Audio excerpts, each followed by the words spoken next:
안녕하세요. 작은 새와 함께하는 바이블 스터디 472번째 시간입니다. 오늘은 데이빗 메리스 미칼, 다윗이 미갈과 결혼하다 라는 제목으로 사무엘상 18장 17절부터 30절까지 함께 살펴보도록 하겠습니다. 17절입니다.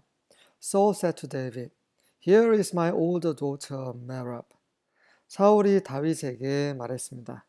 자, 여기 내 맏딸 메랍이 있노라. I will give her to you in marriage. 내가 이 아이를 너에게 아내로 주노라. Only serve me bravely and fight the battles of 예호와. 그러니 오로지 여호와의 전투를 나를 용감하게 섬기고 여호와의 전투에서 싸우도록 하라. I will not raise a hand against him. 그 앞에 For Saul said to himself. 이렇게 말한 이유는 사울이 스스로 혼잣말로 이렇게 했기 때문이죠. I will not raise a hand against him. 나는 그에게 손을 들지 않을 것이라. Let the Philistines do that. 블레셋 사람들이 그렇게 하도록 하라.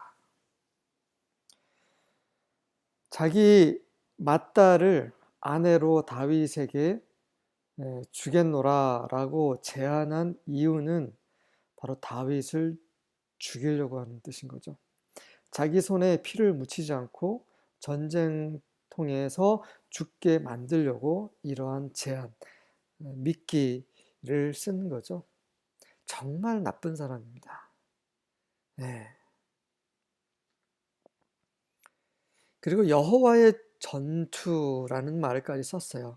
다시 말해서 다윗을 죽이기 위해서 여호와의 이름까지도 지금 사용하고 있습니다. 이것이 바로 십계명의 하나죠. 그분의 이름을 함부로 사용해서는 안 되는 게 십계명 중에 하나입니다. 망령되이 일컫는다라는 말은 바로 이런 경우를 뜻하는 것이죠. 하지만 유대인들은 여호와라는 그 이름 자체를 아예 부르질 않습니다. 그건 너무 지나친 거죠. 성경에 보면 많은 신앙인들이 여호와의 이름을 불렀습니다. 여호와의 이름을 부르라고 성경은 계속 말하고 있죠. 이 신약 가운데 여호와 하나님의 이름은 바로 예수님 안에 있죠. 우리는 예수님의 이름을 불러야 합니다. 주여 주여 할 뿐만 아니라 예수님, 나의 주 예수님, 이렇게 그분의 이름을 부를 필요가 있죠. 다만 함부로 불러서는 안 된다는 것입니다. 사울은 자기의 욕심, 자기의 사욕을 채우기 위해서 살인을 위해 그럴싸한 그러한 제안 속에 하나님의 이름을 이렇게 오용하고 있습니다. 그의 종말이 예상이 될 수밖에 없는 그런 행동을 사울은 계속 행하고 있는 거죠.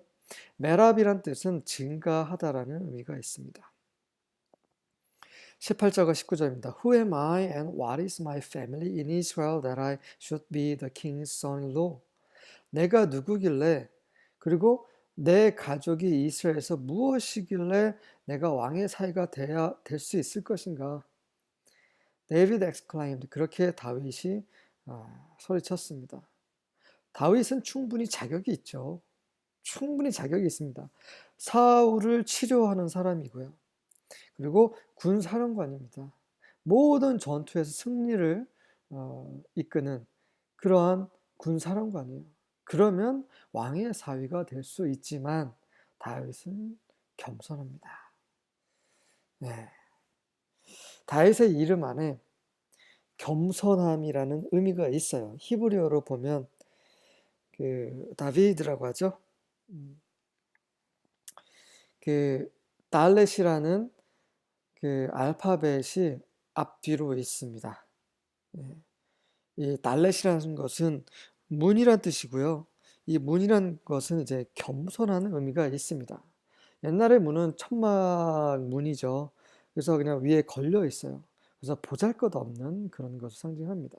다윗은 그렇게 그 이름 안에도 그런 겸손함이 묻어있는 그런 사람이죠. 사울과는 너무나 다릅니다. My father's family is nothing. 제 아버지의 가족은 아무것도 아닙니다. So when the time came for Saul to give his daughter Merab in marriage to David, he gave her instead to Adriel, a man from Meholah. 그래서 사울이 그의 딸 메랍을 다윗에게 아내로 줄 때가 오자 사울은 그 자기의 딸을 그 대신 다윗에게 주지 않고 대신에 아드리엘 바로 메홀로 사람인 아드리엘에게 줍니다.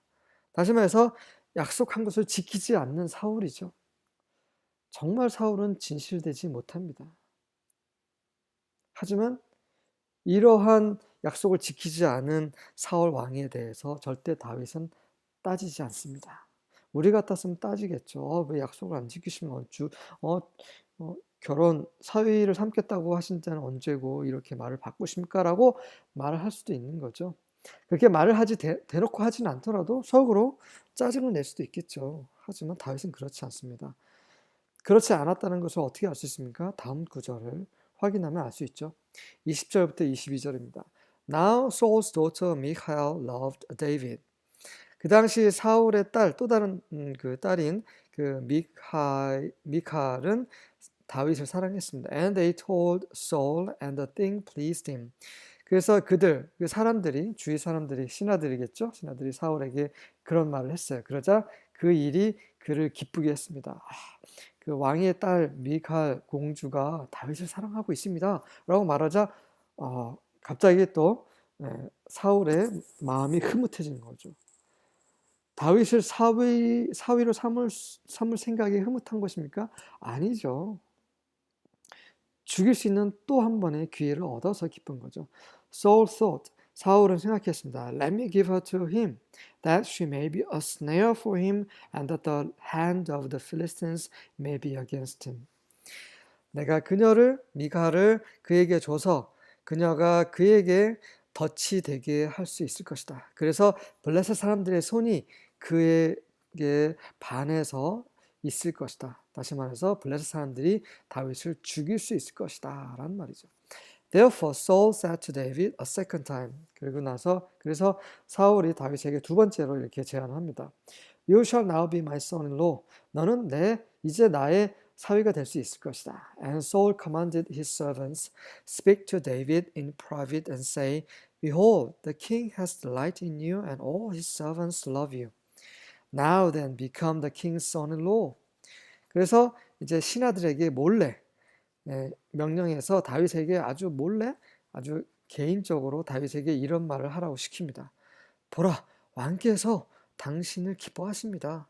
그리고 모든 신하들이 당신을 사랑하십니다. 그러니 왕의 사위가 되십시오. 라고 조용히 말을 하게끔 명령하는 거죠.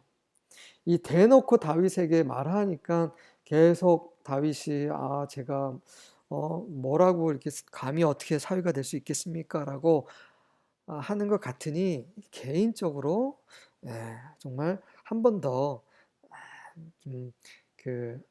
이 그럴싸한 그런 제안을 해서 다윗이 그 꾀임에 넘어갈 수 있도록 하라고 이런 사울의 그런 교활한 그런 악한 모습을 또 보여주는 대목입니다.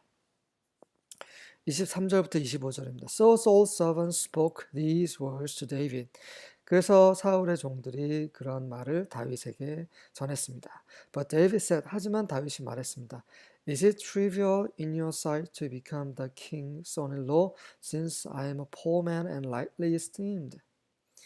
자, 다윗이 첫 번째 사울에게서 속은 이후에 짜증내지 않았다는 이유가 바로 여기 있는 거죠. 다윗은 똑같은 말을 반복합니다. 아니, 왕이 사위가 된다는 것이 당신들이 보는 앞에서 정말 사소한 것이 생각하십니까? 저는 가난한 자고, 그리고 그렇게 그런 존경을 받는 사람이 아닙니다. 그렇게 막 이렇게, 그런 사람이 아닙니다. 어찌 제가 감히 사위가 될 수 있겠습니까? 라고 말하는 거죠.